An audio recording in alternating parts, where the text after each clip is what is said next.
Fine student, तो देखो आज क्लास में हम लोग 4 टॉपिक कवर करेंगे एडिटोरियल्स में 382 टू 385। यहाँ पे देखते first, right to marry is a statutory right not a constitutional right. अब देखो ये मामला तो सुप्रीम कोर्ट में था ही कि अब जो होमोसेक्सुअल्स है वो लोग भी बोल रहे थे, क्योंकि जानते हो इससे पहले बहुत सारा डेवलपमेंट हुआ है भारत में। 2014 में नालसा का जजमेंट होना, उसके बाद पुट्टास्वामी का जजमेंट आना, राइट टू प्राइवेसी, और उसके बाद फिर सेक्शन 377 है आईपीसी का, उसको नल एंड वॉइड करना। तो उसमें पहले क्या था कि homosexuality is a crime. Homosexuality करना या होमोसेक्सुअलिटी प्रैक्टिस करना एक क्राइम माना जाता था इंडियन पेनल कोड में, जानते हो। तो उसको भी नल एंड वॉइड किया गया और पर्टिकुलर क्लॉज को हटा दिया गया। और अभी भी यदि ह्यूमन बींग एनिमल के साथ इंटरकोर्स करता है तो अभी भी क्राइम माना जाता है।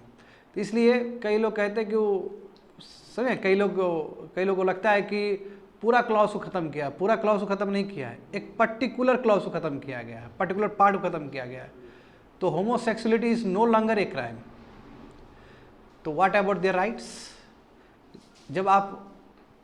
जब होमोसेक्सुअलिटी एक क्राइम ही नहीं हो, समझते हो बच्चे लोग होमोसेक्सुअलिटी का मतलब लड़का लड़का के साथ शादी करे, लड़की लड़की के साथ शादी करे। तो it is all about your transgender LGBT community का बात है इसमें। तो सुप्रीम कोर्ट ने कहा था कि नो, अब होमोसेक्सुअलिटी क्या है, क्राइम नहीं है। बात समझ, क्योंकि all over the countries practice हो रहा है, टोटल वर्ल्ड में भी प्रैक्टिस हो ही रहा है ये सब चीज़। तो मामला गया सुप्रीम कोर्ट के पास।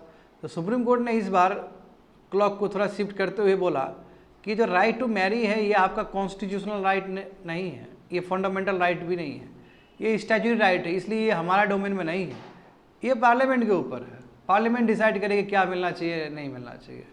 क्योंकि सबसे बड़ा कंटेंशन ये है, जो पिटिशनर जो रहे हैं, जो होमोसेक्सुअलिटी को रिप्रेजेंट कर रहे थे, होमोसेक्सुअल को जो रिप्रेजेंट कर रहे थे, उनका मानना ये था कि सर कि चूँकि इसको लीगलाइज नहीं मिला है, ये लीगलाइज नहीं हुआ, इसलिए कई प्रोग्राम और स्कीम्स में ये लोग वंचित रह जाते हैं। जैसे एडॉप्शन का बात हो गया, सैरोगेसी का बात हो गया। तो होमोसेक्सुअल लोग सैरोगेसी को एडॉप्ट नहीं कर सकते। सैरोगेसी का मतलब होता है कि बच्चा तुम्हारे दूसरे थ्रू क्रिएट करना। सैरोगेट मदर होते हैं ना बच्चे लोग, सैरोगेट मदर समझते हो ना। तो ये हाँ, ऐसे बहुत सारे फिल्म स्टार है जो सैरोगेसी करके अपने है ना हेयर्स को क्रिएट करते हैं, अपने बच्चे लोग को क्रिएट करते हैं, बट वंचित रखा गया इन लोग को। तो इसलिए मांग था, बट सुप्रीम कोर्ट ने 3-2 जजमेंट में, अब 2 जो जजमेंट है 3-2 मतलब आखिर 3-2 का मतलब क्या होगा कि जो 3 का जो ओपिनियन होगा वही करेक्ट होगा। 5 एक बेंच बैठा था 5 जज का, उसने कहा कि नो, ये जो right to marry is not a constitutional right, it is a statutory right. और ये पार्लियामेंट और लेजिस्लेचर के ऊपर है कि वो क्या तय करेंगे। मगर जो माइनॉरिटी जजमेंट है वो भी इंपॉर्टेंट है, क्योंकि माइनॉरिटी जजमेंट में ही चीफ जस्टिस थे। ये सोचो, जो चीफ जस्टिस है डॉक्टर चंद्रचूड़, वो माइनॉरिटी जजमेंट में, वो 2 में आते हैं, 2 के अंदर उनका एक नाम है। तो उन्होंने कहा कि नो, कि यहाँ पे लीगलाइज करना ज़रूरी था। लीगलाइज इसलिए क्योंकि यदि इन लोगों को बहुत सारे स्कीम से वंचित रखा जाएगा तो on the basis of RRSCP कोई डिस्क्रिमिनेशन नहीं होना चाहिए, बट सेक्स के बेसिस पे यदि डिस्क्रिमिनेशन हो रहा था, आर्टिकल 15 का वायलेशन हो रहा है। इसलिए इन लोग पे काम होना चाहिए, इन लोग को लीगलाइज करना चाहिए, इन लोग को भी मिलना चाहिए। तो मुद्दा ये है, समझ गए ना। इसमें और भी बहुत सारा चीज़ हम लोग जानेंगे। 383 देखो, हाँ, GHI मेथोलॉजी। अब इसमें क्या है कि ये ग्लोबल हंगर इंडेक्स, अभी ग्लोबल हंगर इंडेक्स आया है, तो इसमें इंडिया को बहुत ही पुअर लाइट में दिखा दिया गया, बहुत ही बैड लाइट में दिखा दिया गया। तो हमारे जो मिनिस्ट्री है, ministry of human development and welfare, जानते हो, उन्होंने कहा कि ये मेथोलॉजी क्या है। 3000 का इतना छोटा सैंपल से आप पूरा भारत का स्वरूप बता रहे हो, नॉट गुड, नॉट करेक्ट, ये करेक्ट नहीं है। कैसे आप कह सकते हो कि भारत का रैंक इतना ख़राब है? कैसे कह सकते हो कि यहाँ पे स्टंटिंग और वेस्टिंग इतना ज़्यादा है? कैसे कह सकते हो कि अंडर नरिश पीपल ज़्यादा है यहाँ पे? ठीक है, और ये वैलिड भी है, हमारे मिनिस्ट्री ने जो रिफाइंड किया वो वैलिड भी है। बट सबसे बड़ी बात है, what about the national family health survey 5, उसमें भी तो आपका मोटा मोटी बात तो वही है। जो आपका अपना डेटा है वो भी तो लगभग वही बात कहता है कि कंट्री में स्थिति बहुत ख़राब है, माल न्यूट्रिशन वाले लोग बहुत सारे हैं, स्टंटिंग वाले लोग बहुत सारे हैं, वेस्टिंग वाले बहुत सारे लोग हैं। यानी कि पिछले बार जो नेशनल फैमिली हेल्थ सर्वे 2015 और 16 का जो हुआ था और अभी जो हुआ है, दोनों में तो इम्प्रूवमेंट तो उतना हुआ ही नहीं। तो पहले तो आप अपना ही डेटा से क्रॉस चेक करो ना, ठीक है। वो चलो उसका मेथोलॉजी गलत है, उसका जो करने का जो असेसमेंट करने का तरीका गलत है, मगर तुम्हारा अपना डेटा खुद ही कहता है कि कंट्री में नरिशमेंट को लेके कोई इम्प्रूवमेंट नहीं है, तो उस पर भी काम करो फर्स्ट। समझ गए ना। एंड 384 देखो, ये तुम लोग day to day current affairs में भी देखे थे स्टूडेंट। देखो पूरा दुनिया में ना, पूरा दुनिया में जो डिबेट है कि एबॉर्शन करवाना या एबॉर्शन प्रैक्टिस करना महिलाओं को राइट होना चाहिए कि नहीं होना चाहिए, यानी कि और पूरा दुनिया में अभी महिलाओं की तरफ ज़्यादा शिफ्ट हो रहा है। प्रो प्रेग्नेंट लेडी हो रहा है यहाँ पे, प्रो प्रेग्नेंट यानी कि प्रो लेडी हो रहा है as compare to pro foetus, यानी कि बच्चे को बिल्कुल, बच्चे को भी अधिकार है जन्म लेने का। और दूसरे साइड मदर है, मदर को मदर के बॉडी पे तो मदर का ही कंट्रोल होना चाहिए, मदर का बॉडी हो, मदर का कंट्रोल होना चाहिए। तो पूरा डिबेट अभी 15-20 साल में देखोगे तो पूरा अक्रॉस द वर्ल्ड तुम देखोगे अच्छा खासा डिबेट। और ज़्यादातर कंट्री में क्या हुआ कि टिल्टेड टुवर्ड्स प्रो लेडी, अब महिलाओं को ज़्यादा दिया जा रहा है डिबेट में। बट जहाँ तक सवाल है भारत का, तो भारत का जो अप्रोच हो वो नीड बेस्ड अप्रोच है। नीड बेस्ड अप्रोच का मतलब कि जहाँ पे ज़रूरत है वहाँ पे, यानी कि जब फ्यूटस हो गया 26 वीक के ऊपर हो गया तो फ्यूटस हो गया, उसमें जान आ गया तो एबॉर्शन करने देंगे ही नहीं हम। हमारा जहाँ तक सवाल है कि यदि फ्यूटस की वजह से माँ का जान खतरे में है तब फिर टर्मिनेशन करने का इजाज़त देंगे, क्योंकि मेडिकल टर्मिनेशन वाला एक्ट जो नया आया था उसमें भी ये लिखा गया है। तो इंडिया में जो एक्टिविस्ट लोग जो है, जो महिलाओं के लिए वो करते हैं, एक्टिविज़म करते हैं, उनका मानना है कि आप पूरा महिलाओं पर ही छोड़ दो। महिलाओं पर छोड़ दोगे तो जो फ्यूटस है जिसमें जान आ गया उसको तो फिर मार देगा फिर।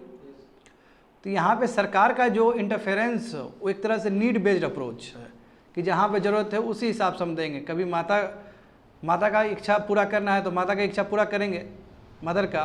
और कभी यदि बच्चे का यदि डेवलप्ड हो गया, ब्रेन डेवलप्ड हो गया, हार्ट डेवलप्ड हो गया, तो फिर बच्चे को कैसे मार सकते हैं हम? यदि बच्चे को मार रहे होते ये तो फिर एथिकल कंसर्न हो जाएगा। और इस बार देखो मामला गया था ना सुप्रीम कोर्ट में, तो पहले तो 2 बेंच का बैठा था, उसमें 1-1 किया, फिर रिफ़र किया तुम्हारा 3 बेंच पे, और फिर वहाँ पे कहा कि नो, एबॉर्शन बिल्कुल नहीं हो सकता है। और उसमें डॉक्टर चंद्रचूड़ खुद बैठे हुए थे, इसलिए मामला यहाँ पे आ गया। तो pregnancy laws are neither right based nor pro child, यानी कि ना ही राइट बेस्ड है और ना ही प्रो चाइल्ड है। राइट बेस्ड मतलब महिलाओं के लिए नहीं है और ना ही प्रो चाइल्ड है। ये है तो हमारे इंडिया में नीड बेस्ड है, यानी कि दोनों के लिए, जहाँ जब जरूरत पड़ेगा उस हिसाब से। बट अक्रॉस द वर्ल्ड देखोगे बच्चे लोग तो ये क्या है, तुम्हारा राइट बेस्ड बन चुका है। राइट बेस्ड मतलब महिलाओं का ऑटोनॉमी का सवाल है, उसका बॉडी का ऑटोनॉमी का सवाल है। समझ में आ रहा है क्या बोल रहे हैं? थोड़ा बुद्धि होना चाहिए समझने के लिए, ये एडिटोरियल सबको थोड़ा ठहराव होना चाहिए माइंड में। एंड लास्ट वन देखो, निपा इन्फेक्शन। निपा वायरस जानते हो बहुत सारे कंट्री में ग्रसित हो गया है, बहुत सारे लोग ग्रसित है इससे। जैसे केरल में भी केस हुआ था ना, उससे पहले बंगाल से ये आया था, वेस्ट बंगाल में भी इसका केस था। इंडोनेशिया में हम लोग जानते हैं कैसे पीक से स्टार्ट हुआ ये। तो ये बोल रहा है कि एक मैगजीन, वही मैगजीन जानते हो नेचर वाला जो आर्टिकल है, नेचर का जो मैगजीन है, वर्ल्ड फेमस मैगजीन है, उसमें एक आर्टिकल छपा था। उसी आर्टिकल को यहाँ पे बताया गया कि निपा देखो, निपा का जो हॉट स्पॉट है, बहुत सारा एरिया है वर्ल्ड में, और कब वो एक्टिव हो जाए यू नेवर नो। तो इसलिए शांत रहने वाला चीज़ नहीं है, we have to very active. Surveillance system strong करना होगा आपको, और वन हेल्थ कॉन्सेप्ट पे काम करना होगा। वन हेल्थ का मतलब क्या है, केवल ह्यूमन हेल्थ नहीं, एनिमल हेल्थ, इन्वायरमेंट, सबको इंटीग्रेट करके चलना होगा। समझ गए ना? चलो आगे बढ़ते हैं। थोड़ा डम रह के नहीं बाबू, समझना है क्लास में, डम नहीं रहना है। हाँ, थोड़ा बुद्धि को इस्तेमाल करना है, सुनना भी है, समझना भी है। देखो 382 GS paper 1 Indian society, silent feature of Indian society and diversity of India. ये आया था तुम्हारा हिंदू पेपर में 18 अक्टूबर को। तो देखो यहाँ पे supreme court majority view holds that it cannot legalise queer unions, यानी कि समझ गए ना कि सुप्रीम कोर्ट का जो मेजोरिटी जजमेंट है, कितने जज थे यहाँ पे, 5 जज थे। तो मेजोरिटी मतलब 3-2 का गया है, 3-2 का जजमेंट पास हुआ है। 3-2 समझते हो, 3 का एक मत है, 2 का एक मत है, तो जिसका मेजोरिटी मत है वही मत माना जाएगा। बात समझ में आ रहा है ना? तो जो सुप्रीम कोर्ट का मेजोरिटी का मानना ये है कि ये लीगलाइज नहीं कर सकता है होमोसेक्सुअलिटी को। सिंपल बात है, क्यूअर यूनियंस का मतलब वही है कि गर्ल गर्ल एक साथ, बॉयज़ बॉयज़ एक साथ। तो देखो यहाँ पे तो जो मेजोरिटी व्यू है 5 जज कॉन्स्टिट्यूशनल बेंच का, तो उसने कहा कि जो सेम सेक्स मैरिज है, यानी कि जो नॉन हेटेरोसेक्सुअल कपल्स है, वो क्लेम नहीं कर सकता है। वो नहीं कह सकता कि राइट टू मैरी मेरा फंडामेंटल राइट है, बिल्कुल नहीं कह सकता है वो, क्योंकि right to marry is a your statutory right, और स्टैचुरी राइट मतलब पार्लियामेंट्री राइट है, और उसके लिए पार्लियामेंट में लॉ पास करना पड़ेगा। बात समझ में आ गया ना? वहाँ पे ध्यान दो, वहाँ पे ध्यान दो। हाँ, बट इसने 5 जज ने ये जरूर खंडन किया है, क्योंकि जब इस पे मत मांगा गया सेंटर का, तो सेंटर ने कहा था कि ये एलिस्टिक कॉन्सेप्ट है, एलाइड कॉन्सेप्ट है, ये अर्बन कॉन्सेप्ट है। तो यहाँ तो कैटेगरिकली सबने बोल दिया कि ये ना कोई एलाइड कॉन्सेप्ट है, ना ही कोई अर्बन कॉन्सेप्ट है, समझे? इसमें तो सुप्रीम कोर्ट ने मुखर होकर बोला है। हाँ, वहाँ जहाँ तक सवाल है लीगल स्टेटस का, तो वो हम नहीं दे सकते, वो देने का अधिकार किसको है? पार्लियामेंट को है। और सेंट्रल गवर्नमेंट का जो तुम्हारा एफिडेविट आया उसमें भी था ये बात कि ये आपका अधिकार नहीं है, it is not the matter of court, ये कोर्ट का राइट ही नहीं है कि कोर्ट उन लोगों को दे, ये पार्लियामेंट का काम है, ये कोर्ट का डोमेन ही नहीं है, ये तो पार्लियामेंट का काम है, तो पार्लियामेंट करेगा। तो कोर्ट को पहले ही बोल दिया गया था एफिडेविट में। हाँ, बट जो माइनॉरिटी व्यू है, माइनॉरिटी व्यू तो कहता है कि बिल्कुल right to enter into union, यानी कि शादी करने का जो अधिकार है उसको आप रिस्ट्रिक्ट नहीं कर सकते on the basis of sexual orientation, यानी कि RRSCP के बेसिस पे आप तो किसी को डिस्क्रिमिनेट नहीं कर सकते हो। RRSCP जानते हो ना? रेस, रिलीजन, कास्ट, है ना, sex and place of birth. तो उसमें सेक्स आता है कि नहीं आता? सेक्स मतलब बॉयज़ या गर्ल्स। तो इसमें बोला गया है कि right to become an union, यानी कि शादी करना, और उसमें कोई डिस्क्रिमिनेशन हो रहा है तो ये आर्टिकल 15 का वायलेशन हो रहा है। तो जो माइनॉरिटी व्यू है जिसमें खुद स्वयं चीफ जस्टिस प्रेजेंट है, तो वो कहीं ना कहीं एक मुखर, एक डिसिडेंट वॉइस की तरफ, यहाँ डिसिडेंट वॉइस के रूप में यहाँ पे साबित हो रहे हैं। बात समझ में आ रहा है ना? तो माइनॉरिटी व्यू भले ही हेल्ड ना करे, मगर माइनॉरिटी व्यू को भी समझना बहुत ज़रूरी है कि इन लोगों का मत क्या है। और ऐसे भी 3-2 हुआ है, तो 2 जज बैठे हुए थे वहाँ पे जिसने होमोसेक्सुअल पे भी बात किया है, उसके राइट्स पे भी बात किया है। ठीक है, तो आगे देखो आर्गुमेंट क्या था। देखो जो मेन पिटिशनर गया था, याचिकाकर्ता जो था, उसका मेन बात क्या था? देखो उसने नंबर 1 पॉइंट ये बोला कि आप जो रिकॉग्नाइज नहीं किए हो सेम सेक्स मैरिज का, तो इसके वजह से उसका डिग्निटी पे असर पड़ रहा है, डिस्क्रिमिनेशन हो रहा है, और जो LGBT कम्युनिटी को जो होना चाहिए था, जो फुलफिलमेंट होना चाहिए, वो नहीं हो पा रहा है। जबकि भारत में 7 से लेकर 8% जो आबादी है वो LGBT कम्युनिटी का है, तो बहुत बड़ी बात है, समझ रहे हो? Number 1 point. नंबर 2 पॉइंट ये है कि अभी तक 15 लेजिस्लेशन ऐसे हैं जहाँ पे राइट्स ऑफ वोजेस का बात है, ग्रेच्यूट्यूड का बात है, एडॉप्शन का बात है, सेरोगेसी का बात है, और ये सब मिलता है तुम्हारा हेट्रोसेक्सुअल कपल को ही मिल सकता है ये, यानी कि biological man and biological girl जब दोनों यूनियन होते हैं तभी उन लोगों को मिल पाता है सेरोगेसी, एडॉप्शन सबका। बट ये 15 लेजिस्लेशन का जो सुख है ये LGBT कम्युनिटी उसको नहीं निभा पाता, उसको फील नहीं कर पाता, उसको एक्सपीरियंस नहीं कर पाता, कहीं ना कहीं वंचित किया जा रहा है LGBT कम्युनिटी को 15 लेजिस्लेशन से। तो अब यहाँ पे देखो, तो इसलिए सुप्रीम कोर्ट ने पलड़ा झाड़ दिया। यदि सुप्रीम कोर्ट यहाँ पे ओके बोल देता तो ये 15 जो लेजिस्लेशन है ये सब में चेंजेस लाना पड़ता, तो इसका मतलब फिर पार्लियामेंट को फिर काम करना पड़ता ही है। तो सुप्रीम कोर्ट को बोलना नहीं बोलना, सुप्रीम कोर्ट को सोच समझ के जजमेंट देना पड़ता है। सुप्रीम कोर्ट के जजमेंट से बहुत सारा जो एग्जिस्टिंग लॉ है उसमें बहुत, समझ रहे हो ना, उसमें बहुत चेंजेस आ सकता है। तो वही बोला कि अभी तक 15 ऐसे लेजिस्लेशन है, जैसे एग्जांपल बहुत सारे लेजिस्लेशन तुम्हारा राइट ऑफ वोजेस से रिलेटेड है ना, एडॉप्शन से रिलेटेड है, सेरोगेसी से रिलेटेड, और ऐसे अनगिनत चीज़ है जो कि होमोसेक्सुअल लोग को नहीं मिल पाता है। तो कंटेंशन यही है इसका। तो होमोसेक्सुअल मैरिज को आप डिप्राइव कर रहे हो, उसको लीगल स्टेटस नहीं दे रहे हो, हाँ, ना ही आप उसको पेरेंटहुड बनने का मौका दे रहे हो, नहीं गार्ड, क्योंकि इतने बच्चे लोग अनाथ है। यदि आप इसको लीगलाइज कर दोगे तो कितने बच्चे लोग जो अनाथ है वो कितने, है ना, अडॉप्ट हो जाएंगे बढ़िया से। तो कहीं ना कहीं आप वंचित रखे हो ऐसे लोग को, आप गार्जियनशिप लेने नहीं दे रहे हो। एक बार आप लीगल स्टेटस दे दो इसको, वो भी अडॉप्ट कर लेगा, समझ गए ना। और जहाँ तक सवाल है वर्ल्ड का, तो मैं कह रहा हूँ कोई नया चीज़ नहीं है बाबू। इंडिया में बोलेंगे तो हंसेगा, जो मूर्ख बच्चा लोग होगा वो हंसेगा इस चीज़ को सुन के, होमोसेक्सुअल पे बात कर रहे हैं। अरे मूर्ख बच्चे लोग, पूरा दुनिया कहाँ से कहाँ निकल के चला गया है। विषय को समझो, विषय बहुत बड़ा है, विषय है ये। कब से हो रहा है ये? जैसे एग्जांपल देखो, नीदरलैंड देखो, नीदरलैंड में ये सेम सेक्स मैरिज तुम्हारा इसका लीगलाइजेशन तो 2000 में ही हो चुका है, ठीक है, आज से 23 साल पहले की ही बात है। और अभी पूरा दुनिया में देखो तो 34 कंट्रीज़ ने एक्सेप्ट कर लिया इस चीज़ को। बात समझ गए ना?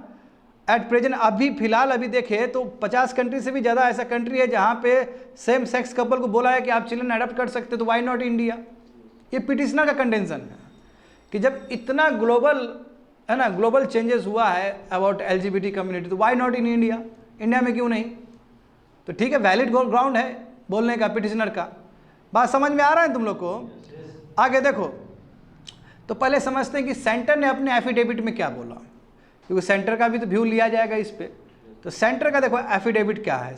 सेंटर ने अपना एफिडेविट सौंपा सुप्रीम कोर्ट को, जहाँ पे कहा कि देखिए ऐसा है कि वो जो सेम सेक्स मैरिज का बात है वो अर्बन एलाइड वाला व्यू है। तो इस व्यू पे तो सुप्रीम कोर्ट ने खंडन कर दिया कि कोई ये ना कोई अर्बन कल्चर है और ना ही कोई ये एलाइड कॉन्सेप्ट है। इस पे तो सुप्रीम कोर्ट ने वो कर दिया, खारिज कर दिया, और इसलिए सोशल एक्सेप्टेंस करना बड़ा मुश्किल है as per the government of the day, ये सेंटर का मानना है। हाँ, एफिडेविट में ये भी लिखा गया था कि कोर्ट को इंटरफेयर नहीं करना चाहिए, कोर्ट को अपना एक न्यू सोशल इंस्टीट्यूशन बनाने की जरूरत नहीं है, एक अलग ही व्यवस्था क्रिएट करने की जरूरत नहीं। वो कोर्ट के परव्यू में आता ही नहीं है, वो कोर्ट के डोमेन में नहीं आता है। तो इसलिए कोर्ट जुडिशियल ओवररीच ना कर दे, जुडिशियल एक्टिविज्म ना कर दे, अपने दायरे से निकल के कोई फैसला ना सुना दे। इसलिए एफिडेविट में लिखा गया है कि it is not duty of the court to create any new social institution. बात समझे? दूसरा बात है कि इसमें लिखा गया है कि जजेस को ये स्पेस पार्लियामेंट को देना चाहिए, क्योंकि पार्लियामेंट डिसाइड करेगा। अब पार्लियामेंट डिसाइड करने का मतलब पब्लिक डिसाइड करना, पीपल डिसाइड करना। और जो चीज़ सोशली एक्सेप्टेड नॉर्म होगा उसको ओके कहा जाएगा, जो नहीं होगा नहीं किया जाएगा। यदि मान लो कि अभी होमोसेक्सुअल इंडिया में यदि लीगलाइज हो जाए तो जो मैरिज इंस्टीट्यूशन है उस पर तो बहुत बड़ा चोट हो जाएगा। फिर अभी जो शादी का जो प्रैक्टिस करते हैं, जब एक बायोलॉजिकल मैन और बायोलॉजिकल गर्ल के बीच में शादी होता है, ये जो है ये पूरा टूट जाएगा, समझे ना, ये परंपरा ही टूट जाएगा। तो इसलिए कहा कि जजेस को क्या करना चाहिए, पार्लियामेंट को देना चाहिए अधिकार, ठीक है, ये पूरा पार्लियामेंट को छोड़ना चाहिए और पीपल डिसाइड करेंगे इस तरह का चीज़ सब। जो सोशली और रिलीजियस एक्सेप्टेबल होगा या नहीं होगा, it will decided by the parliament और लेजिस्लेचर। जहाँ तक सवाल है राइट टू पर्सनल ऑटोनॉमी, तो does not include a right for recognition, यानी कि पर्सनल, जब आप प्राइवेसी पुट्टास्वामी जजमेंट में आपने प्राइवेसी का सुना दिया, तो प्राइवेसी का सुनाने का मतलब ये तो नहीं हुआ कि सेम सेक्स मैरिज भी लीगलाइज कर दे। Privacy is a different thing and marriage is a different things, दोनों अलग चीज़ है, क्योंकि मैरिज स्टैट्यूटरी राइट है और प्राइवेसी आपका फंडामेंटल राइट्स है, तो बोथ आर डिफरेंट थिंग्स, उसको एक चश्मे से देखने की जरूरत नहीं है। तो ठीक है, तगड़ा एफिडेविट रखा है सेंटर ने भी, तो सब चीज़ को समझते हुए सुप्रीम कोर्ट फैसला सुनाएगा, ठीक है। तो अब यहाँ पे देखो जो चीज़ निकला है यहाँ पे, important aspect of the central government affidavit opposing the recognition of, देखो क्या क्या इसने रखा है। देखो अब सेंटर ने किस बात को रखा है, सेंटर ने कहा कि देखिए ऐसा है कि ट्रांसजेंडर के ऊपर हम बहुत काम किए हैं, ऐसा नहीं कि हम काम नहीं किए हैं, मगर जहाँ तक सवाल है सेम सेक्स मैरिज का, तो उस पर तो हम काम नहीं कर सकते हैं, क्योंकि वो अर्बन और एलाइड वाला कॉन्सेप्ट है, और यदि हम इसको एक्सेप्ट कर दें तो बहुत बड़ा दिक्कत हो सकता है सोसाइटी में। देखो जहाँ तक सवाल है फंडामेंटल राइट्स का, तो चूज़ वन सेक्सुअल ओरिएंटेशन और राइट टू प्राइवेसी, ये तो हम प्रोटेक्ट कर दिए ट्रांसजेंडर राइट एक्ट 2019 में, इसके एक्ट में तो हम प्रोटेक्ट कर दिए हैं ये चीज़। जहाँ तक सवाल है कि रिलेशनशिप को रिकॉग्नाइज करना और उसको लीगल सैंक्टिटी देना, ये तो पार्लियामेंट का हिस्सा है, ये जुडिशियल का हिस्सा है ही नहीं। नंबर 2, मैरिज जो है वो सोशल पॉलिसी है नेशन का, पूरा दुनिया में ऐसे ही चलता है, वो सोशल पॉलिसी है, वो लेजिस्लेचर पॉलिसी नहीं है कि वो तुम्हारा जुडिशियल पॉलिसी नहीं है कि जुडिशरी वहाँ पे इंटरवीन करें। हाँ, तो ये कहाँ पर अप्रोप्रिएट लेजिस्लेचर डिसाइड करेगा और पीपल डिसाइड करेंगे, ठीक है। तो इसलिए कोर्ट बिल्कुल भी इस चीज़ में इंटरफेयर ना करे, क्योंकि जो idea of same sex marriage है वो कहीं ना कहीं थ्रेट हो जाएगा भारत के लिए, क्योंकि अभी जो शादी होता है वो बायोलॉजिकल मैन और वुमेन के बीच में होता है इंडिया में, और जिसको हम सैक्रेमेंट मानते हैं, उसको ही हम सबसे सेक्रेट मानते हैं, पूजनीय मानते हैं इस चीज़ को हम, और उसी को हम संस्कार मानते हैं। और यदि इस संस्कार में कोई बदलाव आ जाए तो इंडिया फिर सह नहीं पाएगा इस चीज़ को, क्योंकि आप फिर लड़का लड़का शादी करेगा, लड़की लड़की शादी करेगा, फिर लड़का लड़का फिर अलग होता है, ट्रांसजेंडर है ना ये, वो प्योर लड़का भी नहीं है, उसका हार्मोन्स डिफरेंट है। तो जब ये शादी करना शुरू कर देगा तो इधर पूरा सोसाइटी में उसका इम्पैक्ट पड़ेगा, क्योंकि हमारे सोसाइटी में यूनियन होना, शादी करना, वो बायोलॉजिकल मैन और बायोलॉजिकल वुमेन के बीच में होता है, और इसको संस्कार माना जाता है, इसको बहुत ही ऑस्पिशियस माना जाता है। तो ये जो सिस्टम है वो ख़त्म हो सकता है यदि इसको लीगल एक्सेप्टेंस मिले तो यहाँ पे देखो, no fundamental right to marry, it is a subject to enacted laws. देखो यहाँ पे जो मेजोरिटी जो जजमेंट आया है सुप्रीम कोर्ट का, इसमें यही मानना है कि देखो इसमें मेजोरिटी मतलब 5 जज बेंच का है, तुम्हारा 5 जज है ना बेंच में, तो जो 3 जज है यानी कि जो मेजोरिटी भी वो क्या कहते हैं कि देखिए कोर्ट बिल्कुल रिकॉग्निशन नहीं दे सकता है सेम सेक्स मैरिज का, ठीक है। वो नहीं कह सकते कि सिविल यूनियन आप कर सकते हो, गर्ल एक साथ, बॉय एक साथ हो सकता है, वो बिल्कुल कोर्ट का बिल्कुल है ही नहीं। कोर्ट कॉम्पिटेंट नहीं है, एक पैरेलल फ्रेमवर्क नहीं बना सकता है शादी के लिए, क्योंकि ये डोमेन लेजिस्लेचर का है। जहाँ तक सवाल है मैरी का, तो right to marry fundamental right है ही नहीं, तो हम यहाँ पे इंटरफेयर ही नहीं कर सकते। जब फंडामेंटल राइट नहीं है तो कहाँ इंटरफेयर करेगा सुप्रीम कोर्ट? सुप्रीम कोर्ट केवल फंडामेंटल राइट में वो इंटरफेयर कर सकता है, बाकी राइट्स में वो नहीं कर सकता है।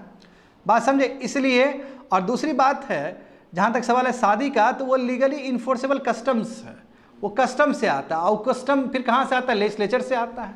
तो कहीं ना कहीं लेजिस्लेचर से तार जुड़ा हुआ है। जैसे हमारे इंडिया में जो शादी वगैरह होता है अलग अलग कस्टम से होता है, और फिर कस्टम्स कहाँ से पावर डिराइव करता है? लेजिस्लेचर के लॉ से करता है।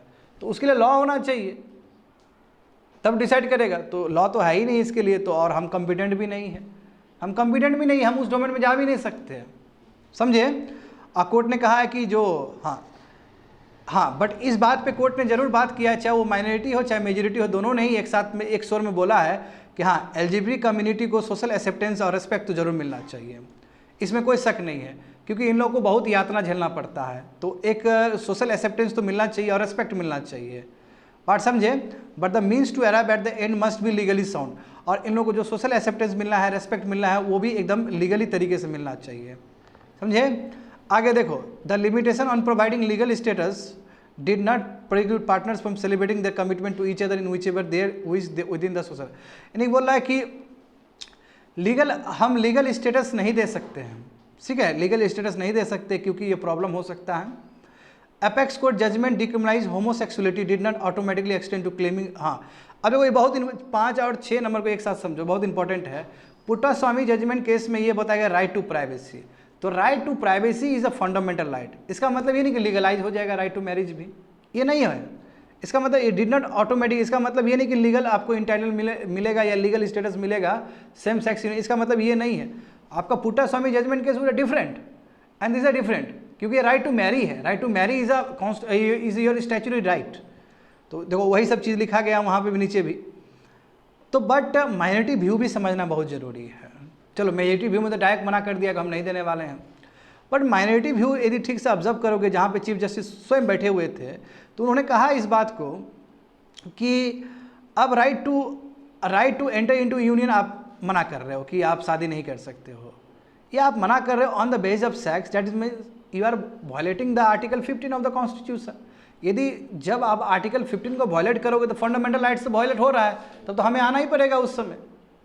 ये अपना उनका मानना है, समझे ना। चीफ जस्टिस के हिसाब से वही बात है कि जो रिलेशन है मैरिज का वो स्टैटिक नहीं है, was not a static one, यानी कि जो पहले शादी होता था जरूरी नहीं कि अभी भी उसी तरह शादी हो, क्योंकि समय के साथ चीज़ भी चेंज होता है, and it is also correct thing.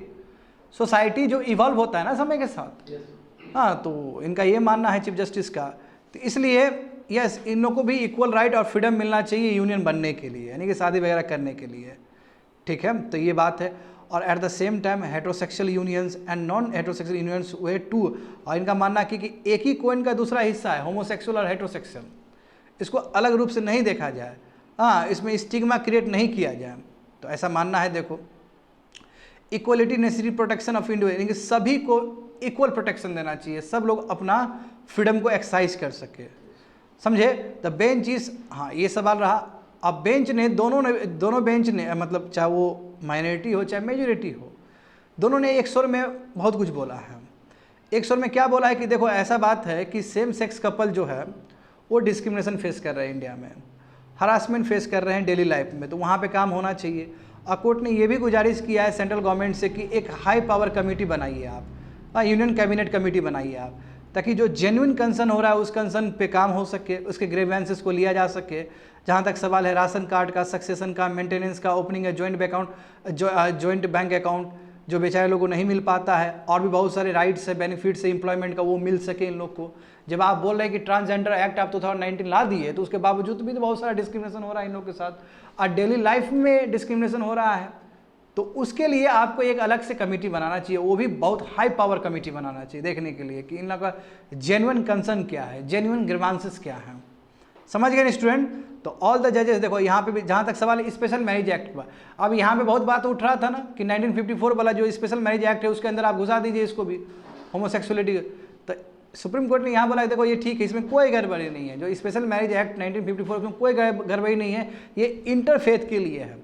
जब इंटरफेथ समझ रहे हो ना, मुस्लिम लड़का है शादी करना चाहता है तुम्हारे क्रिश्चियन लड़के के साथ, लेट्स से, तो उसके लिए है ये। इसमें यदि नया डोमेन जोड़ देंगे तो पूरा खत्म हो जाएगा, खराब हो जाएगा। तो इसलिए जो तुम्हारा जो स्पेशल मैरिज एक्ट 1954 उसका लीगलिटी को मेंटेन रखा, और सुप्रीम कोर्ट ने कहा कि इसको बदलने की ज़रूरत नहीं है, इसमें होमोसेक्सुअलिटी वाला चीज़ जोड़ने की ज़रूरत नहीं है, तो इसको एज इट इज़ रहने दो। स्पेशल मैरिज एक्ट 1954 एकदम सही है इंटरफेथ मैरिज के लिए। That's it. समझ में आ गया ना स्टूडेंट? इसको डिस्टर्ब करने की कोई ज़रूरत नहीं है, क्योंकि it is all about your, because it facilitates interfaith marriages, और इसमें यदि कोई बदलाव लाओगे तो इसका इम्पैक्ट पड़ेगा दूसरे पर। आगे देखो 383 GS paper 2 social justice and governance, issues relating to poverty and hunger. ये इंडियन एक्सप्रेस में आया था 15 अक्टूबर को। अब देखो स्थिति यहाँ पे देखो, इंडिया का रैंक कितना है? 111 आया है आउट ऑफ 125 कंट्रीज। बहुत बुरा स्थिति है, बहुत बुरा स्थिति है, ठीक है। तो कहने का मतलब क्या है कि ये तो ऐसा दिख रहा है तुमको कि 2015 से जो हंगर वाला प्रॉब्लम था वो ऑलमोस्ट हॉल्ट हो गया, यानी कि अभी भी हंगर वाला प्रॉब्लम है 2015 से, उसके बाद हम कोई प्रोग्रेस ही नहीं किए।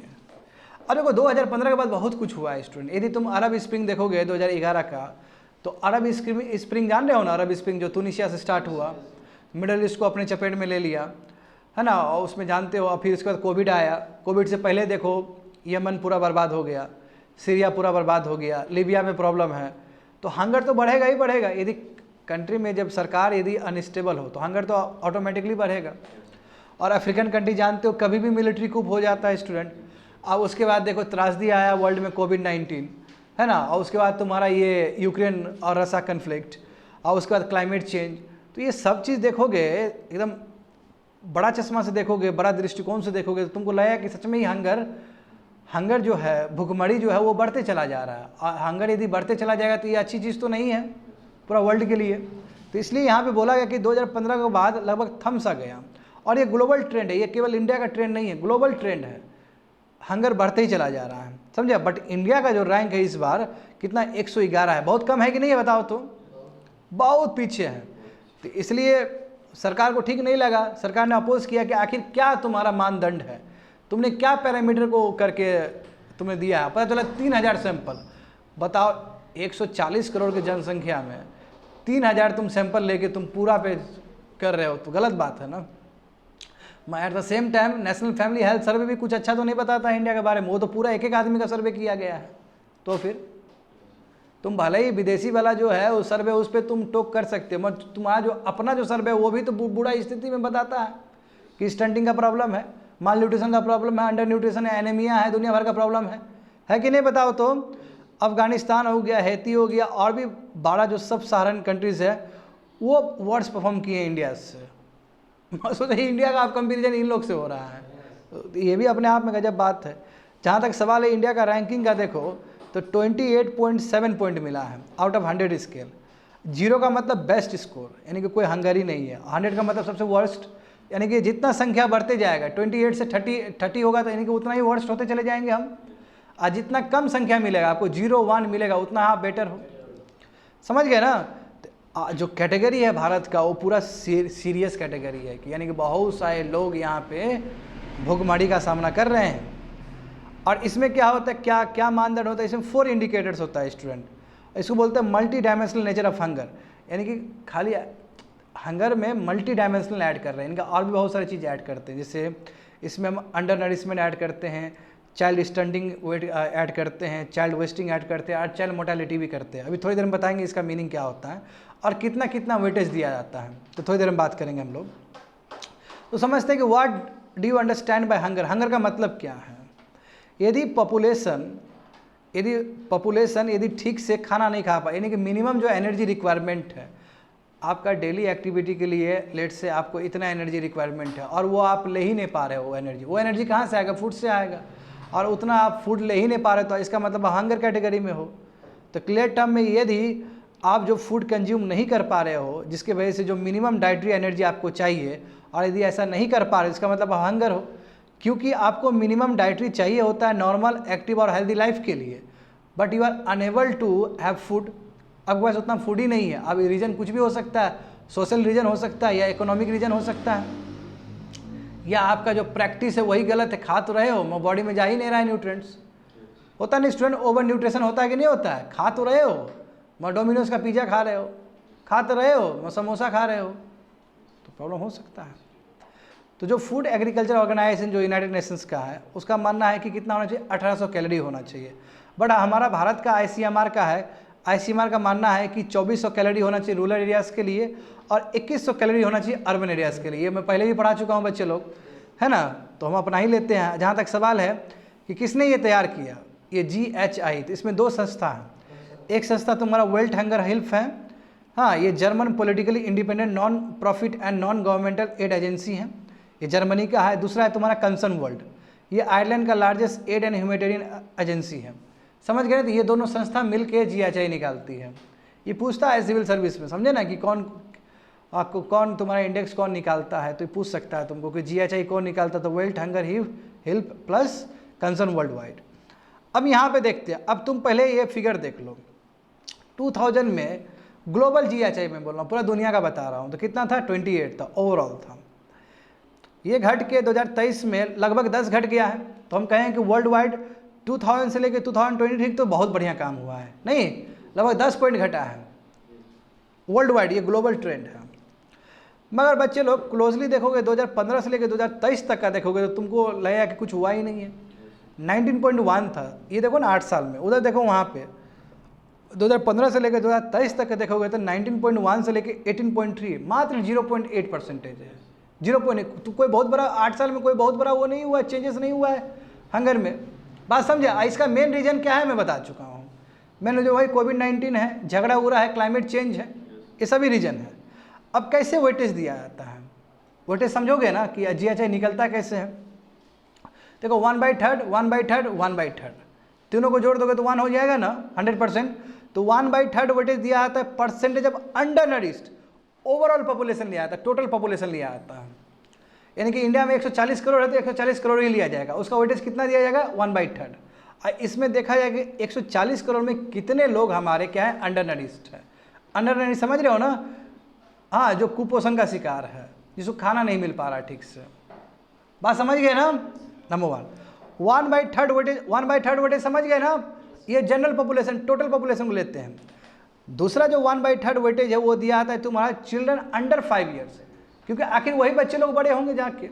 तो 5 साल से नीचे बच्चे लोग का क्या स्थिति है और कितने लोग वेस्टिंग से ग्रसित है? वेस्टिंग का मतलब खाना नहीं मिलेगा तो हाइट के हिसाब से, हाँ सॉरी वेट के हिसाब से, हाँ हाइट के हिसाब से उसका वेट नहीं हो पाएगा, यानी कि हाइट के हिसाब से वेट होना चाहिए। हाँ, BMI तुम्हारा दुरुस्त रहना चाहिए ना, बॉडी मास इंडेक्स तुम्हारा। तो वेस्टिंग का मतलब है कि क्या हाइट के हिसाब से वेट है कि नहीं है। यदि यहाँ पे प्रॉब्लम है तो इसका मतलब वो जो बच्चा है वो क्या स्टंटेड है, सॉरी वेस्टेड है वो। और स्टंटिंग का मतलब क्या है कि एज के हिसाब से उसका हाइट है कि नहीं है। बात समझे? तो 1/3 इसको वेटेज दिया था, यानी कि 1/3 जो वेटेज है आपका सेकंड कैटेगरी में वो 5 साल से नीचे वाले बच्चों को दिया जाता है। इसमें स्टंटिंग और वेस्टिंग चेक किया जाता है। जो थर्ड 1/3 है स्टूडेंट, जो थर्ड वाला बता रहे हैं, फर्स्ट वाला हो गया ना ओवरऑल पॉपुलेशन को, सेकंड क्या है 5 साल से नीचे वाले बच्चे को, उसमें वेस्टिंग और स्टंटिंग चेक किया जा रहा है। थर्ड जो है उसमें तुम्हारा चाइल्ड मोटिलिटी रेट चेक किया जाता है कि 5 साल से नीचे वाले बच्चे लोग कितने मर रहे हैं। यदि ज़्यादा मर रहे हैं तो स्थिति बहुत हंगर वाला बहुत ज़्यादा स्थिति है। बात समझो? वो 1/3 वेटेज दिया जाता है। होप तो समझ में आ गया होगा। 1/3 यानी कि 2/3 5 साल से नीचे वाले बच्चों को दिया जा रहा है, कहने का मतलब ये हुआ। और 1/3 ओवरऑल पॉपुलेशन को दिया जा रहा है। समझ में आ रहा है ना ये चीज़? तो ईच इंडिकेटर देखो हैज़ बिन स्टैंडर्डाइज, और सभी उसको स्टैंडर्डाइज किया गया है उस हिसाब से, है ना। उसमें पैरामीटर्स और भी ऐड किए जाते हैं उस हिसाब से। 1/3 स्टैंडर्ड ना, बहुत सारे स्टैंडर्ड होता है ना जी कि उसके साथ मैच करना पड़ता है। जो बेस्ट कंट्री है उसके साथ कंपेयर किया जाता है। आगे देखो, तो ये जो परसेंटेज ऑफ अंडर नरिश का मतलब क्या होता है? इसका मतलब वो पॉपुलेशन जिसका जो फूड कंजम्पशन है वो इनसफिशिएंट, यानी कि उतना फूड खा ही नहीं पाता है कि वो अपना डाइटरी एनर्जी लेवल को मेंटेन करके चल सके और अपना डेली एक्टिव लाइफ या हेल्दी लाइफ वो गुजार सके। इसका मतलब उसके पास खाना ही नहीं उतना, तो वो अंडर नरिश हो गया, सिंपल बात है। और इसमें बहुत सारे फैक्टर, एक तो हो सकता है फूड एबिलिटी, उसको खाना ही ना मिला हो, अनाज का कमी है, बहुत सारे कंट्री में अनाज कमी है ना स्टूडेंट। दूसरा हो सकता है फूड कंजम्पशन पैटर्न, उसको पिज़्ज़ा खाने का मन मज़ा आ रहा है, वो खाना ही नहीं खा पा रहा टाइम पे, तो एक प्रॉब्लम ये भी हो सकता है। इनकम लेवल गरीब है मान लो, हाँ, डिस्ट्रीब्यूशन ही नहीं है, कोल्ड स्टोरेज का लॉजिस्टिक प्रॉब्लम है, ये भी तो हो सकता है। एंड चौथा पॉपुलेशन स्ट्रक्चर। पॉपुलेशन स्ट्रक्चर का मतलब क्या है तुम्हारा? हो सकता है कि पॉपुलेशन स्ट्रक्चर का मतलब क्या हुआ स्टूडेंट? पॉपुलेशन स्ट्रक्चर मतलब कि कितने लोग प्रेजेंट हैं वहाँ पे, कितने कैटेगरी के लोग हैं, तो वो भी हो सकता है स्टेट के पास उतना सपोर्ट ना हो सिस्टम और उसको ना खिला पाए। और हमारा यदि हम भारत के दृष्टिकोण से देखें तो भारत में तो सबसे बेटर व्यवस्था है पीडीएस का। मानते हैं कि पल्सेस नहीं मिलता है आपको, तो कोई बात नहीं। मिड डे मील है कि नहीं है बताओ तो? मिड डे मील तो हम ICDMS के दिए कि नहीं दिए हैं, इंटीग्रेटेड चाइल्ड डेवलपमेंट स्कीम्स है कि नहीं है मिड डे मील वाला? तो हम तो पूरा प्रयास कर रहे हैं बच्चों लोग का न्यूट्रिशन पे काम करने का। तो ये देखो, और ये जो परसेंटेज ऑफ अंडर नरिश का जो डेटा निकालता है वो food and agriculture organization of United Nations ही निकालता है, FAO। बहुत इंपॉर्टेंट ऑर्गेनाइजेशन है ये, कई बार पूछा जाता है सिविल सर्विस में। तो what about the mall nutrition? Mall nutrition का मतलब क्या है? देखो, माल न्यूट्रिशन दोनों ही हो सकता है, या तो ओवर न्यूट्रिशन भी हो सकता है या फिर अंडर न्यूट्रिशन भी हो सकता है। ओवर न्यूट्रिशन का मतलब है कि आपने एक्सेसिव खा लिया माइक्रोन्यूट्रिएंट्स, तो माइक्रोन्यूट्रिएंट्स आपको आपके बॉडी में कम चाहिए but you are consuming more, तो वो भी गलत है। कई बार आदमी मोटा हो जाता है ना, ओबेसिटी, मोटा आदमी हेल्दी आदमी नहीं होता है, समझे ना? तो माल न्यूट्रिशन का मतलब दोनों ही हो सकता है, ओवर न्यूट्रिशन भी हो सकता है, अंडर न्यूट्रिशन भी हो सकता है। तो वही बोला कि एबनॉर्मल फिजिकल कंडीशन है, यहाँ पे अनबैलेंस डाइट की वजह से हो सकता है, या एक्सेसिव आपने ले लिया। जब आप एक्सेसिव ले लोगे तो वो ओवर न्यूट्रिशन हो जाएगा। और अंडर न्यूट्रिशन का मतलब क्या कि जितना अमाउंट में चाहिए उतना आप ले ही नहीं पा रहे हो। जब ले नहीं पा रहे हो तो आपका जो इम्यूनिटी हो पूरा कमज़ोर हो जाएगा, है ना? पूरा कमज़ोर हो जाएगा, तरह तरह का बीमारी हो सकता है। तो यहाँ पे देखो थोड़ा एक 2000 से लेकर 2015 तक देखो, इस अभी जस्ट बताएं तुम लोग को, इसमें तो बहुत तरक्की किए हम लोग, है ना? देखो कहाँ तुम्हारा इंडिया का जो स्कोर था, अभी इंडिया ओवरऑल तो ग्लोबल ट्रेंड भी देखे बहुत इंप्रूवमेंट हुआ ना। अभी ग्लोबल ट्रेंड देख रहे थे ना बच्चे लोग, 10 पॉइंट्स घटा है। जहाँ तक सवाल है भारत का, तो भारत ने भी इंप्रूव किया है। देखो 2000 में हमारा 38.4 था, बताओ कितना स्थिति बुरा था। हाँ, अब वो 2008 में 35.5 हुआ, कोई बड़ा नहीं है। यहाँ पे तुम्हारा 2015 में, तो 2008 से लेकर 2015 में तो इम्प्रूवमेंट हुआ है, हाँ ठीक ठाक, उतना भी ज़्यादा नहीं। तो हाउएवर पास 8 ईयर से देखोगे, इंडिया में देखोगे तो हमारे कंट्री में खाली 0.5 पॉइंट से ठीक हुआ है। वर्ल्ड में 0.8 पॉइंट्स, वर्ल्ड में 0.8 पॉइंट्स 8 साल में, इंडिया में ओनली 0.5 पॉइंट्स। यानी ग्लोबल ट्रेंड से भी हम पीछे चल रहे हैं, तो दिमाग खराब होगा ना इंडियन, क्योंकि हम इतना ज़्यादा पीडीएस चला दिए है, हम मिड डे मील पे काम कर रहे हैं, उसके बाद भी हमारे यदि रैंकिंग 111 है तो बहुत पीछे रैंकिंग है स्टूडेंट। तो यहाँ पे देख लो, India's performance mirrors global trend. जो भारत का परफॉर्मेंस है वो पूरा दुनिया का ही एक तरह से परफॉर्मेंस है, क्योंकि दुनिया में पूरा ओवरऑल देखोगे तो स्थिति कोई ठीक नहीं है। जस्ट मैं बोल रहा हूँ, and there are several reason, देखो नीचे रीजन बताया गया है, चाहे कोविड-19 पैंडेमिक बोलो, रशियन यूक्रेन कन्फ्लिक्ट बोलो, इकोनॉमिक स्टैग्नेशन बोलो, क्लाइमेट चेंज का इम्पैक्ट बोलो, या फिर जो कन्फ्लिक्ट हो रहा है ना, बहुत सारा कंट्री में तुम्हारा मिलिट्री रूल हो रहा है, कूप हो जा रहा है। जब कूप होता है तो कंट्री डिसेबल हो जाता है, कंट्री है ना उतना स्टेबल नहीं रहता, तो कहाँ से खिला पाएगा अपने जनता को? तो ये सब प्रॉब्लम है। यहाँ पे देखो इंडिया का 2023 का जो GHI स्कोर आया है, हाँ सॉरी, जो वर्ल्ड का है वो 18.3 है, जो कि ठीक ठाक है। और जहाँ तक सवाल है भारत का, तो भारत का it is only around 1 point below the world. देखो जब जो 2015 में जो था 19.1 था, तो कहाँ ज़्यादा कोई चेंज आया है, समझ रहे हो ना? बस वही 0.8% का चेंज हुआ है। The share of people who are undernourish, देखो जो अंडर नरिश जो पीपल है वो लगभग 73 करोड़ पीपल है वर्ल्ड में। बताओ 73 करोड़ आदमी अंडर नरिश्ड है, बहुत बड़ा आंकड़ा है कि नहीं है स्टूडेंट? बताओ तो 7.5% 2017 में था, वो बढ़ के 9.2% हो गया 2022 में, यानी कि अंडर नरिश पीपल बढ़ गए हैं। अब बढ़ गए तो उसका रीजन मैं बता चुका हूँ तुम लोग को। तो ये सब रीजन के वजह से बहुत असर पड़ रहा है, कॉस्ट ऑफ लिविंग पर असर पड़ रहा है, लोगों के पास पैसा नहीं है कि लोग सही सामान खरीद के खा सके। तो what is the contention of the ministry of women and child development? Contention तो रहेगा ही रहेगा। तो ये कहेंगे कि आखिर क्या आपका रहा।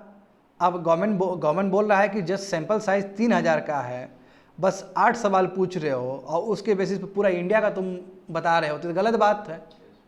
अब कैसे तुम 3000 सैंपल में पूरा इंडिया का तुम साइज दिखा सकते हो? ये तो गलत होने का चांसेस है, समझे। और जहाँ तक सवाल है कि इंडिया का पर कैपिटा डाइटरी एनर्जी वो ईयर बाय ईयर इंक्रीज हुआ है। हमारे पास एग्रीकल्चर कम्युनिटी कितना ज़्यादा है बताओ, 140 मिलियन टन हमारा राइस है ना, 120 मिलियन टन हमारा व्हीट है। इतना ज़्यादा प्रोडक्शन है तो लोग खा रहा है इसको।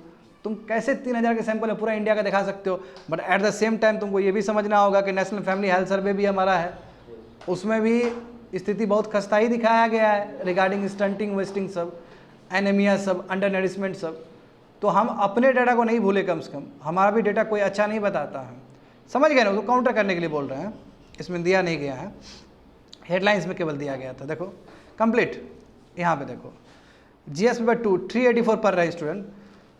Social justice and governance, issues relating to development and management of social sector और services relating to health, education and human resources. ये हिंदू पेपर में आया था 14 अक्टूबर को। देखो यहाँ पे क्या है, हम लोग MTP एक्ट का बात कर रहे हैं, वही मेडिकल टर्मिनेशन एक्ट जो है, ठीक है ना, वही मेडिकल टर्मिनेशन प्रेगनेंसी जो एक्ट है, उस पर हम क्यों बात कर रहे हैं? क्योंकि जानते हो कि जो महिला थी, है ना, वो 26 वीक्स की प्रेग्नेंट थी, वो सुप्रीम कोर्ट के पास गई क्योंकि पहले से ही 2 बच्चा था और वो चाह रही थी कि वो क्या करे, टर्मिनेट करे अपने प्रेगनेंसी को, मतलब एबॉर्शन कर दे। हाँ, और वो बोल रही थी कि सर हमारे पास पहले से ही 2 बच्चा है, इसलिए हम नहीं चाहते हैं 3rd बच्चे को।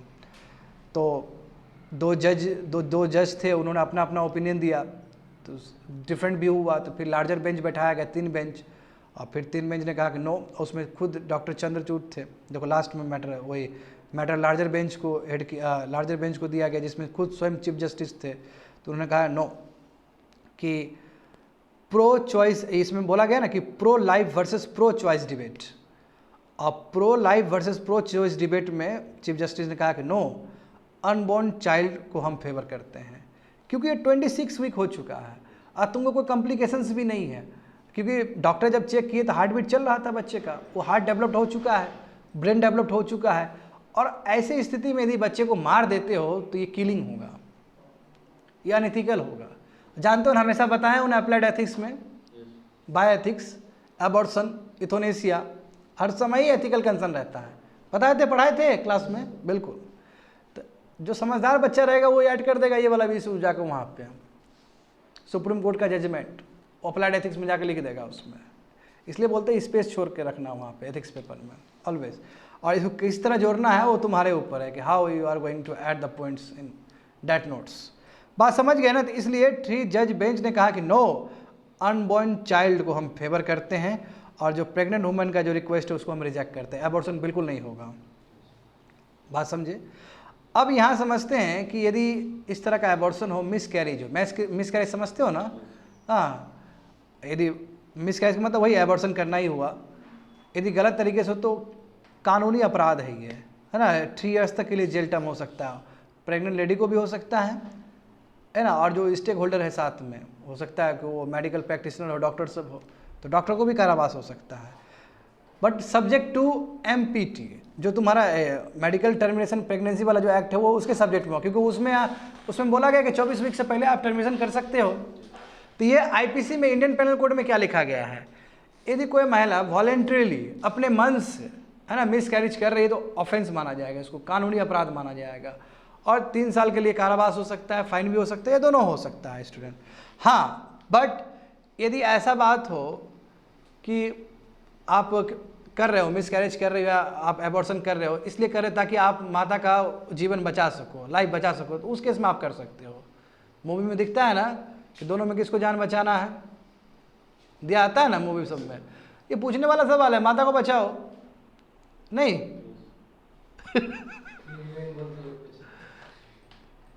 ये मुझे नहीं लगता है कि यहाँ सवाल पूछना चाहिए। जैसे मान लो माता और बच्चे के बीच में डिबेट है, तो एक ही जान बच पाएगा, तो किसको बचाओगे? माता को बचाओ। इसमें तो कोई सेकंड थॉट ही नहीं हो सकता है।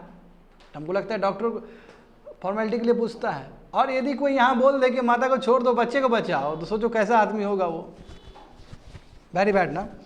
देखो यहाँ पे तो इसमें कहा कि प्रेग्नेंट वुमेन हो, है ना, या फिर कोई भी पर्सन यदि एसोसिएटेड है मिस कैरेज में, तो सब वो भी पनिशेबल ऑफेंस माना जाएगा।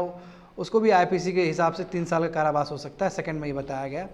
थर्ड में भी वही बताया गया प्रेगनेंसी तभी अलाउड होगा जब यदि प्रेगनेंसी कंटिन्यू रहे और उसकी वजह से लाइफ थ्रेटन हो जाए। इफ़ प्रेग्नेंट लेडी पे इम्पैक्ट पड़े उसके लाइफ पे, है, यदि कोई इंजरी हो तो उस समय आप टर्मिनेशन कर सकते हो। ये आईपीसी में दिया गया है।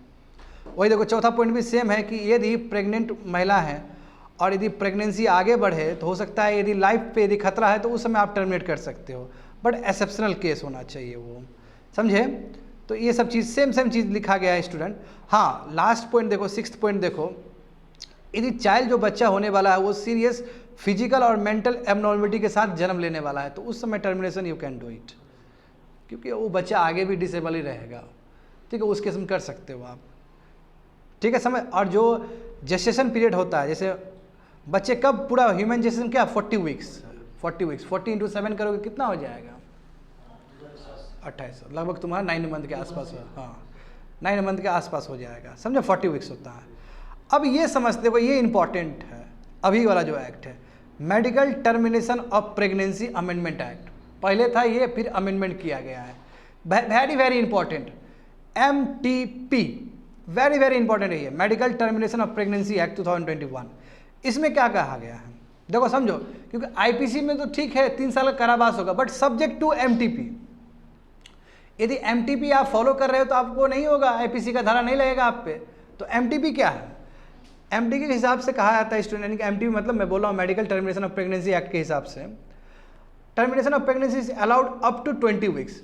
20 वीक्स तक आप टर्मिनेट कर सकते हो, आप एबॉर्शन कर सकते हो। उसके लिए एक डॉक्टर का आपको अप्रूवल लेना होगा, 1 डॉक्टर का, नंबर 1, है ना।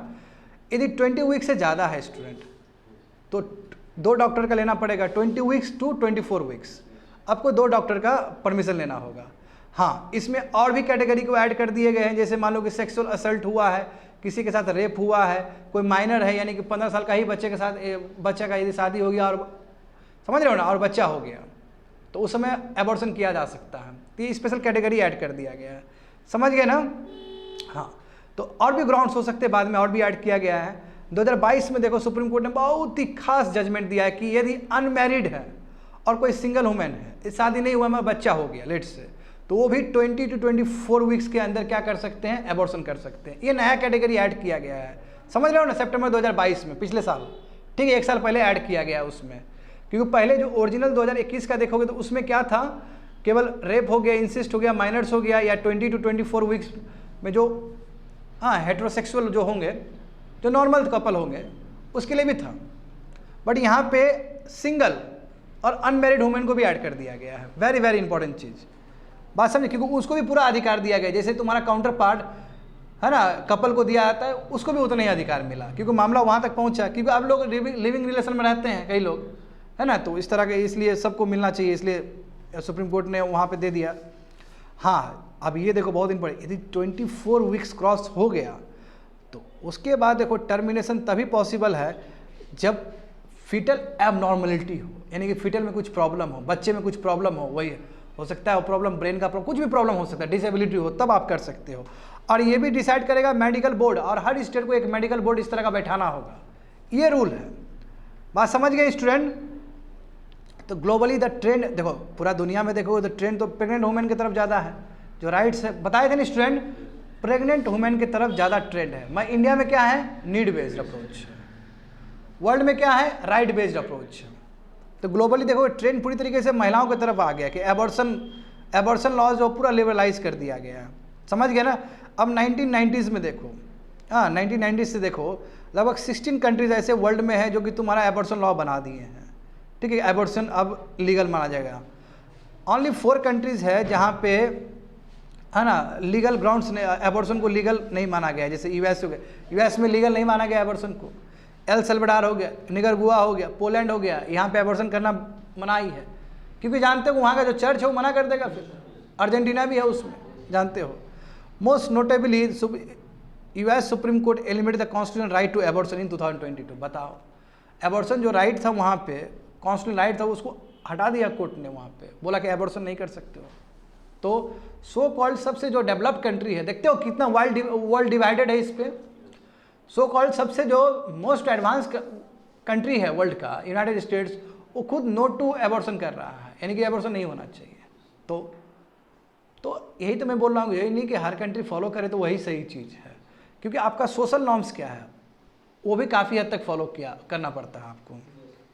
यहाँ पे देखो, अब जहाँ तक सवाल है कि भारत में तो अभी भी अनसेफ एबॉर्शन तो हो ही रहा है, स्टिल प्रैक्टिस हो रहा है ना, अनसेफ है, बताओ।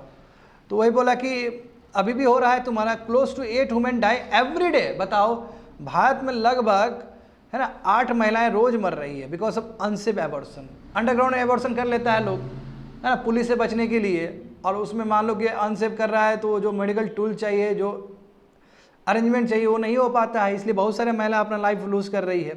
जैसे 67 जो अबॉर्शन जो हुआ, 67% जो एबॉर्शन हुआ है कंट्री में 2007 से लेकर 2011 तक, वो सब अनसेफ है। तो यानी कि ज़्यादातर जो एबॉर्शन हो रहा है वो अनसेफ है, समझ रहे हो ना, अंदर ही अंदर वो कर ले रहे हैं।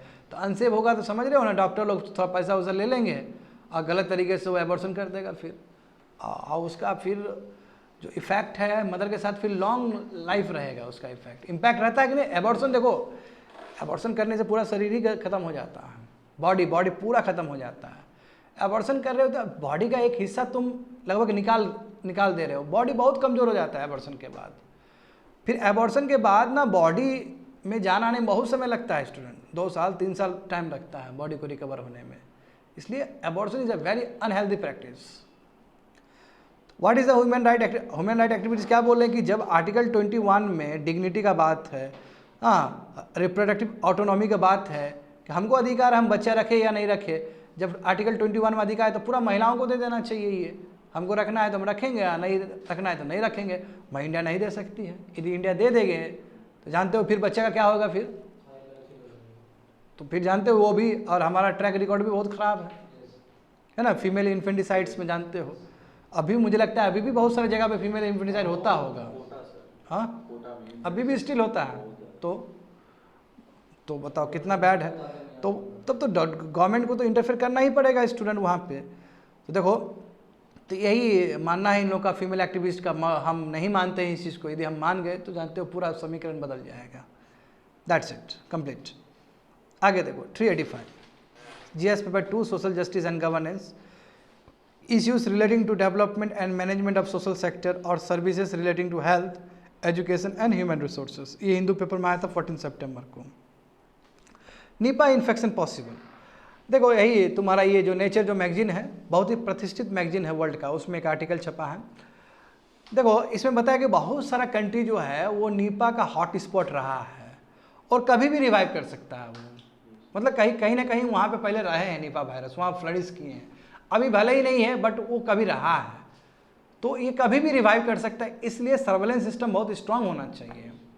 यहाँ पे देखो बहुत सारे प्लेसेस साउथ ईस्ट एशिया में, जैसे म्यांमार हुआ, थाईलैंड हो गया, लाओ पीडीआर हो गया, साउदर्न चाइना, भूटान, नेपाल, श्रीलंका, और भी हमारी इंडियन स्टेट जैसे वेस्ट बंगाल, केरल हो गया, ठीक है, यहाँ पे रिजर्वर है एंड और क्रॉस स्पीसीज ट्रांसमिशन हो सकता है और हो ही तो रहा है। ये आया कहाँ से? फ्रूट बैट से आया। फ्रूट बैट समझ रहे हो, जो चमगादड़ जो फ्रूट्स को खाता है, और गया पिग में। अब पिग से तुम्हारा ह्यूमन बींग में गया है, स्टार्टिंग पॉइंट बता रहा हूँ। तो जो पिग में गया उसको बोलते हैं इंटरमीडिएट होस्ट है। वो रियल होस्ट कौन है? चमगादड़ है, क्योंकि जानते हो कि चमगादड़ बहुत सारे वायरस को अटैच करके चल सकता है, उसको कुछ इम्पैक्ट नहीं पड़ेगा। दुनिया में देखते हो जितने भी वायरस है, ज़्यादातर वायरस हो उसका जो सोर्स है वो चमगादड़ ही है, क्योंकि चमगादड़ का इम्यून सिस्टम इतना स्ट्रांग है कि उसको कुछ इम्पैक्ट नहीं पड़ेगा वायरस से, पर उसके वजह से दूसरे को इम्पैक्ट पड़ेगा। जो भी इंटरमीडिएट होस्ट आएगा वो उसको अटैक करेगा, उसके बाद फिर वो ह्यूमन बींग में जा सकता है, फिर वो जेनेटिक डिजीज बन जाएगा। जेनेटिक का मतलब जो एनिमल से फिर ह्यूमन में जाए, फिर ह्यूमन टू ह्यूमन जाए, दैट्स कॉल्ड जेनेटिक डिजीज। जैसे कोविड-19 देखो, कोविड-19 क्या था? जेनेटिक डिजीज था। यहाँ पे देखो, तो वही जो हेल्थ सिस्टम ये मिस कर रहा है इस स्ट्रेन को। हाँ, अब मोर्टिलिटी रेट देखो कितना ज़्यादा है, बहुत फर्टिलिटी रेट बहुत ज़्यादा है स्टूडेंट, 60% फर्टिलिटी रेट है इसका, 40 to 60%, यानी कि 100 आदमी ग्रसित है तो लगभग समझ रहे हो ना 60% लोग मर जा रहे हैं, बहुत ज़्यादा है ये। जैसे केरल देखो, बंगाल से केरल आया कि नहीं आया बताओ? मतलब 2000 किलोमीटर वो चला आया, फिर पहले बांग्लादेश आया, फिर तुम्हारा बंगाल आया, बंगाल से फिर तुम्हारा केरला आया है। तो साउथ ईस्ट एशिया में तो बहुत सारा जगह पर ही है, हो सकता है कि स्पिल ओवर हो जाए, हो सकता है कि वो फैल जाए पूरी तरीके से। तो निपा वायरस से क्या समझते हो? तो मैंने जैसे कहा है कि निपा वायरस तुम्हारा जेनेटिक वायरस है नंबर 1, है ना। ये एनिमल्स टू ह्यूमन में शिफ्ट होगा, फिर ह्यूमन टू ह्यूमन जाएगा तुम्हारा फूड या डायरेक्टली, है ना। यदि आदमी, जैसे कोविड-19 क्या था कि आदमी बात कर रहा है, कुछ भी तुम्हारा सलाइवा भी गया उस तरफ तो बीमारी हो रहा था ना। तो सिमिलरली ये भी बीमारी हो सकता है, कंटामिनेटेड फूड से हो सकता है या पीपल कॉन्टैक्ट से हो सकता है। बहुत सारे इलनेस आते हैं स्टूडेंट, इसमें रेस्पिरेटरी इलनेस हो सकता है, इंसेप्लिटीज भी हो सकता है, ब्रेन रिलेटेड प्रॉब्लम भी हो सकता है। समझ गए ना। आप देखो ये इम्पैक्ट किसको करा, पिग्स को इम्पैक्ट करा, पिग्स को इम्पैक्ट करा तो फार्मर्स का तो बहुत नुकसान हो जाएगा, फिर पूरा पिग्स ही मर जाएगा। हाँ, निपा वायरस देखोगे तो शॉर्ट ब्रेक हुआ है एशिया में, बट इसने बहुत इम्पैक्ट किया, एनिमल्स को इम्पैक्ट किया, बहुत तरह का, बहुत सारे लोग मरे यहाँ पे। एक पब्लिक हेल्थ कंसर्न है, तो इसको ऐसे जाने मत दो कि कम आदमी मरा है, हो गया ख़त्म। नो, जो हॉट स्पॉट जो एरिया रहा है उसको अच्छे से सर्वेलेंस करने की ज़रूरत है। जैसे ओरिजिनल होस्ट कौन था निपा वायरस का? फ्रूट्स बैट्स, है ना। आप फ्रूट्स बैट से जानते हो कि तुम ये फ्रूट्स बैट्स का जो है वो ओवर कितना साल, कितना हज़ार साल से बाबू ये डेवलप्ड हुआ है। और अभी जो पता चला कि वायरस कैसे ह्यूमन बीइंग में आया, तो थ्रू पिग्स, हाँ। तो इसमें देखो ये बताया गया कि बैट्स कंटामिनेट डेट्स, और डेट जो खजूर है ना, बैट्स क्या करता है, खजूर को कंटामिनेट कर देता है। खजूर गिरेगा तुम्हारा, है ना, उसके यूरिन में, फेसिस में, सलेबा उसमें मिक्स है, और फिर तुम्हारा जाएगा, कोई आदमी खाएगा या एनिमल खाएगा, तो उस तरह वो शिफ्ट होते चला जाता है, क्योंकि वो फूड चेन का हिस्सा है। समझ गए ना। तो निपा वायरस सबसे पहले जो रिकॉग्नाइज हुआ था वो 1999 में हुआ था, समझे ना। तो इट वॉज फर्स्ट रिकॉग्नाइज इन 1999, जहाँ पे तुम्हारा मलेशिया में हुआ था ये, है ना। मलेशिया में फर्स्ट आउटब्रेक था तुम्हारा, फिर बांग्लादेश में भी 2001 में हुआ है, फिर उसके बाद इंडिया की तरफ भी आया। तो how the Nipah virus spread, कैसे स्प्रेड होता है? एक तो जान गए कि निपा वायरस यदि फ्रूट बैट्स है, यदि पिग में आ जाए तो पिग से तुम्हारा आदमी में चला जा सकता है ना। जैसे पिग्स बैट्स हुआ, पिग से उसके बॉडी फ्लूइड से जा सकता है, या फिर वैसे फूड आइटम्स खा रहे हो जो पहले तुम्हारा इन्फेक्टेड एनिमल्स उस चीज़ को खा चुका है ना, उसका सलाइवा वहाँ पे, उसका यूरिन वहाँ पे, तो इम्पैक्ट पड़ सकता है। या फिर कोई भी पर्सन है जिसको निपा वायरस पहले से हुआ, उसको क्लोज कॉन्टैक्ट में आओगे तो वहाँ से भी तुम्हारा हो सकता है। सिम्टम्स क्या है इसका? फीवर आएगा, हेडेक आएगा, मसल्स पेन होंगे, वॉमिटिंग होगा, गला सूखेगा, समझे। सिम्टम्स क्या है? उसके बाद डिजीनेस होगा, बॉडी पूरा थक जाएगा तुम्हारा, कॉन्शियसनेस होगा। निपा वायरस देखो इंसेबिलिटीज भी हो सकता है, यानी कि ब्रेन से रिलेटेड प्रॉब्लम भी हो सकता है। एक्यूट रिस्पिरेटरी, देखो रिस्पिरेटरी इन्फेक्शन कोविड-19 में भी हो रहा था ना, सांस लेने में दिक्कत हो रहा था, ठीक है। और देखो यदि ब्रेन पे अटैक हुआ तो फेटल भी हो सकता है, आदमी मर भी सकता है, इस लेवल पे जा सकता है। जहाँ तक सवाल है इंक्यूबेशन पीरियड, यानी कि आज हमको हुआ तो कितना दिन में लक्षण दिखेगा? तो 4 से लेकर 14 दिन में दिख सकता है आपको। ट्रीटमेंट क्या है? देखो there is no treatment available, कोई स्टैंडर्ड ट्रीटमेंट अभी तक नहीं है। जैसे सिम्टम्स के हिसाब से, जैसे कोविड-19 में दवाई दे रहे थे ना, उस तरह इसमें भी देते हैं। WHO ने कहा है कि इसमें क्या है, सपोर्टिव केयर पेशेंट को मिलना चाहिए, यानी कि सीवियर रेस्पिरेटरी और न्यूरोलॉजिक कॉम्प्लिकेशन हो तो ICU रूम में भर्ती कर दो और उस हिसाब से उसको ट्रीटमेंट दो। तो स्थिति बहुत ख़राब है। देखो वही कहे ना कि फर्टिलिटी रेट बहुत हाई है, 40 to 75% फर्टिलिटी रेट है। बताओ कोविड से कितना ज़्यादा हाई है, बात समझे। इसलिए सर्वेलेंस होना चाहिए, क्लिनिकल मैनेजमेंट होना, जहाँ जहाँ हुआ वहाँ पे ठीक से मैनेजमेंट होना चाहिए। तो anthropogenic activity has a definite hand in genetic spillovers, जो भी आदमी का जो एक्टिविटी हो रहा है उसके वजह से ये जेनेटिक स्पिलओवर और ज़्यादा हो सकता है। जैसे एग्जांपल देखो, ऐसे निपा वायरस बहुत सारा जगह हुआ है। अब वही हॉट स्पॉट पे यदि एग्रीकल्चर एक्टिविटी बढ़ा दोगे तो क्या होगा? वो और बढ़ जाएगा कि नहीं बढ़ जाएगा? वो और तेज़ी से बढ़ जाएगा, समझे। इसलिए स्टेट्स को सभी को वन हेल्थ अप्रोच के ओर चलना चाहिए। केवल उसको आदमी का ही हेल्थ नहीं, एनिमल्स का और इन्वायरमेंट सबको इंटीग्रेटेड करके चलना चाहिए, क्योंकि जानते हो कि ह्यूमन बीइंग जो है वो सिम्बियोटिक रिलेशन है तुम्हारा एनिमल्स, है ना, इन्वायरमेंट के साथ, प्लांट्स और एनिमल्स, प्लांट्स जितने भी बायोटिक अबायोटिक है सबके साथ हमारा जो रिलेशन है वो सिम्बियोटिक है। तो वन हेल्थ कॉन्सेप्ट से हमें चलना होगा, इन्वायरमेंट को भी प्रोटेक्ट करना होगा, एनिमल को भी प्रोटेक्ट करना होगा, प्लांट्स को भी प्रोटेक्ट करना होगा, तब जाके ह्यूमन हेल्थ प्रोटेक्ट हो पाएगा। That's it, complete.